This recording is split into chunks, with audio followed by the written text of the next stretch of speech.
Everyone, welcome to my tutorial on how to make simple edits for any photo. Open up the practice image or whatever image you want to open up. As you can see here, I have an image of a baby. It's my cousin. It's a good photo, it's just a little overexposed and it needs some cropping as well. So we're going to do a couple things today. We're going to edit the exposure on his face a little bit, brightness and contrast, and also as well get rid of the hand with some cropping, and then also pump up the vibrance on the greens and the reds. First thing we need to do is we need to unlock the layer. Right click, choose layer from background. You can rename the layer if you want to, not just leave it layer 0, and press OK. As you can see, it's now unlocked, so now we're free to edit that layer. So as you can see, this face is overexposed. So what we're going to do here is click on the brightness and contrast icon, and we're going to lower the brightness and contrast because I use flash on this, so a little of the detail of the face is already gone. So we're going to lower the contrast a little bit as well. It's just more personal preference, don't go too far. I lowered it about 50, 60, 62 on the brightness. That looks pretty good. In contrast, minus 11.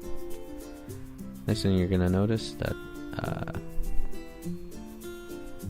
you can pump up the vibrance a little bit on the greens and the reds. So colors look good, but they can look a little bit more brighter. Pump up the vibrance too far, it's going to look a little bit unrealistic. So I'm going to pump it up maybe 15. That's personal preference. I'm going to go like 19.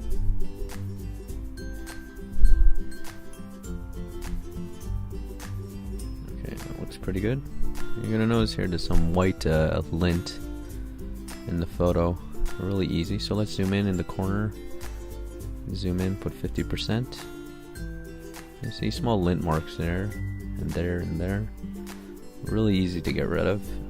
It takes a couple seconds. So what you need to do is first select the layer that you're going to be editing. So we're at the vibrance layer before. Let's go back to the original main layer. Right click on the band-aid and spot healing brush.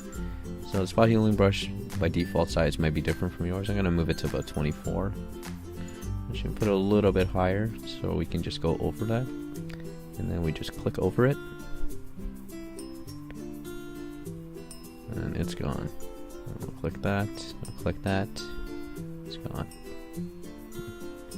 This is really good if you have small little marks you want to get rid of, or blemishes. As long as there's something close by, it will take the information from around that area and copy it.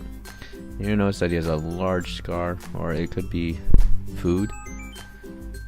So what we need to do is get rid of that scar. Just scroll over it, push down on the mouse and go over it, and that's good. So let's zoom out a little bit.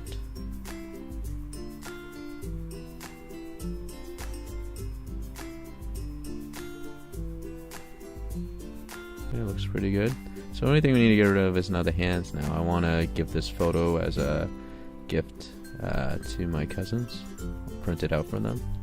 So 4x3 is the standard size for a photo. 5.7 is also one, so we're going to go with 4.3, and then we're going to just get rid of the hands a little bit out of the image, and then we'll try to center it a little as well. And I can add text if I want to, but we'll use that for another tutorial. And I don't need to include the whole head either.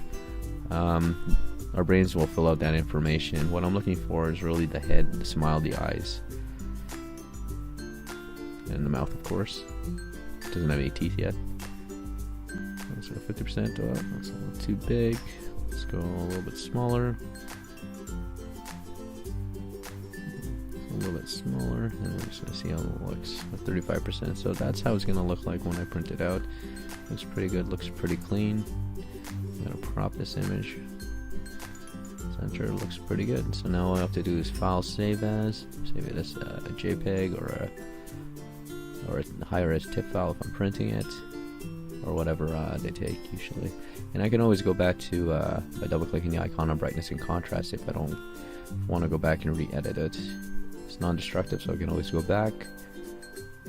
We'll pump up that a little bit, and then maybe pump up the vibrance maybe a little bit more. Oh, well, it's just all personal preference. Okay, good. Thank you for listening to my tutorial. If you need help, I'll be posting more stuff here and there. Take care.